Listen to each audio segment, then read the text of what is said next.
Bonjour à tous, nous voici à nouveau dans notre studio de Canal Achat où nous avons la chance de recevoir Bernard Bocquenet. Bonjour Bernard. Bonjour. Qui vient nous parler d'une nouvelle œuvre. Qu'est-ce que tu sors? Je sors le tome 2 de l'histoire du SAH, puisqu'il y a 3 ans j'avais sorti le tome 1 qui couvrait la période 1919-1965, c'est-à-dire la création du club jusqu'à la première finale disputée en 3e division. Et donc pour le Sautenaire, j'avais prévu effectivement de sortir le tome 2, et donc qui couvre la période qui va de 1965 à 1993, et qui, comme beaucoup d'agettements le savent, est la période qui est la plus glorieuse du club. Voilà. Et donc j'ai mis un point d'honneur justement à sortir le livre pour le centenaire. Et je précise tout de suite qu'il y aura un 3e tome qui couvrira la période 1993-2022. Pour le centenaire, c'était normal de sortir la période glorieuse, comme tu dis. Mais comment tu as fait pour écrire? Tu as écrit ça tout seul? Y a-t-il des photos? Parle-nous un petit peu, présente-nous. Le livre, je l'ai construit surtout à partir de la lecture des journaux, c'est-à-dire Sud-Ouest, Midi Olympique et quelquefois La République des Pyrénées. Donc c'est un travail que j'ai fait aux archives départementales, puisque les collections de Sud-Ouest ne sont pas numérisées, elles ne sont numérisées que depuis quelques années.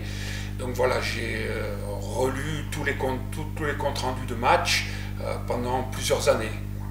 Et est-ce que tu as contacté des anciens joueurs pour avoir des photos? Je suppose qu'il y a énormément de photos dans ton livre. Alors il y a beaucoup de photos, il y a une 50aine de photos comme dans le tome 1.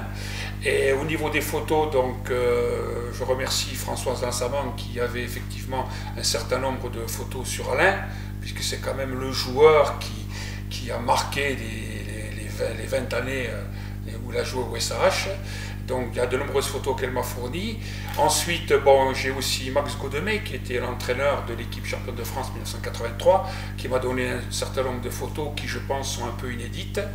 Et puis j'ai vu, pour des photos un peu plus anciennes notamment, j'ai vu des personnes qui m'ont donné quelques photos.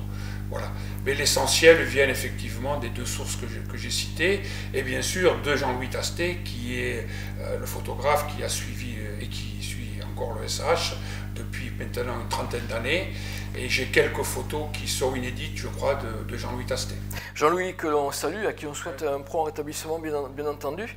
Et au niveau du texte, au niveau de la mise en page, tu as tout fait tout seul? Tu t'es fait aider? Comment ça s'est passé? Voilà, au niveau de la mise en page, moi j'ai fait appel à Julie Vivier, que vous connaissez tous aussi, qui a un atelier de conception de livres.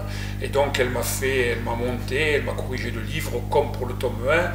Et je dois dire que ça donne un attrait supplémentaire, la présentation du livre. Et donc je le fais toujours imprimer à Orthez chez ICN, qui est un imprimeur qui est un imprimeur de qualité. Tu as prévu beaucoup d'exemplaires? Il faut qu'on se précipite pour le prendre? Comment se précipiter, je ne sais pas, mais comme c'était le centenaire, j'ai pris l'option d'en tirer 100 exemplaires. Donc voilà, les premiers qui arriveront seront les premiers servis. Donc je ferai la dédicace samedi 29 et dimanche 30 avril, donc à la librairie Lafitte de 9h30 à midi. Voilà. Et j'espère, surtout le dimanche, je pense que je vais voir tout un tas d'anciens, puisque le SRH organise son grand repas retrouvailles avec une exposition photo à la Rotonde, et je pense qu'effectivement on va voir beaucoup d'anciens joueurs, d'anciens entraîneurs. Alors je dois dire que dans le livre j'ai aussi mis un point d'honneur à essayer de mettre un peu en valeur tous les joueurs, ce qui est parfois difficile, parce que, comme je disais, le joueur qui a marqué la décennie, c'est Alain, mais bon, il y avait aussi le capitaine Bernard Ducournau, il y avait De Gaulle, donc à chaque fois que j'ai fait des résumés sur certains matchs, j'ai essayé de mettre en valeur à tour de rôle les joueurs des lignes avant, mais aussi des lignes arrière, parce que l'équipe qui a décroché les titres, notamment en 1980, titre champion de France, 1983, 2e titre de champion de France groupe B, c'est-à-dire le plus haut niveau que le SAH ait atteint, avait d'excellentes lignes de 3 quarts, et il ne faut pas les oublier non plus.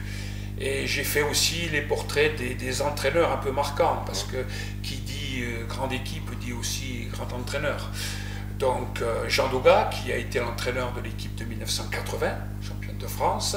Ensuite, bien sûr, Max Godemey, qui est actuellement le président du comité comité de rugby des Landes, donc, qui a été l'entraîneur de l'équipe de 1983. Et par la suite, Jean-Pierre Viol, qui est aujourd'hui décédé, qui a aussi mis sa patte un peu sur l'équipe agetmosienne pendant plus d'une décennie. Et j'ai fini aussi avec un portrait des 2 derniers entraîneurs, Bruno Lhomme, qui était entraîneur de l'équipe 1992-93, quand l'équipe est redescendue en 2e division. Et puis après, aussi Serge Larac, qui a été entraîneur de l'équipe pendant quelques années aussi.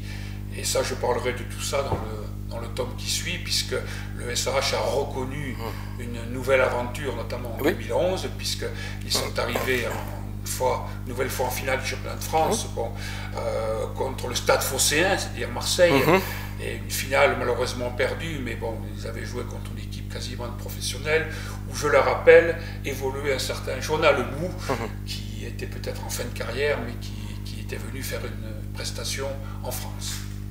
En tous les cas, Bernard, je pense que tu vas pouvoir rappeler les siennes pour en recommander des bouquins, parce que les 100, ils ne vont pas tenir bien longtemps. Il nous tarde de le dévorer, ton livre. Et merci et bravo, Bernard. Donne rendez-vous, donc je participerai aussi au centenaire du SH, puisque le samedi, je dois le rappeler, aura lieu le tournoi Alain Lançament, qui avait été créé en 1987, puisque je fais un petit chapitre sur le livre sur Alain, mais sur le tournoi, qui avait été créé à l'époque avec Alain Lestruau. Je faisais partie du groupe des éducateurs, et je suis très content puisque ce tournoi se pérennise tout le temps.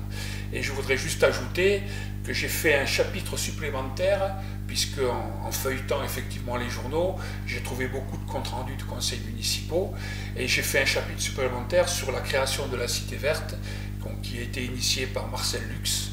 Et là aussi, j'ai illustré avec quelques photos, dont une photo fournie par Canal Achat avec leur drone pour avoir une vue générale de la Cité Verte. On est là pour ça. Merci Bernard.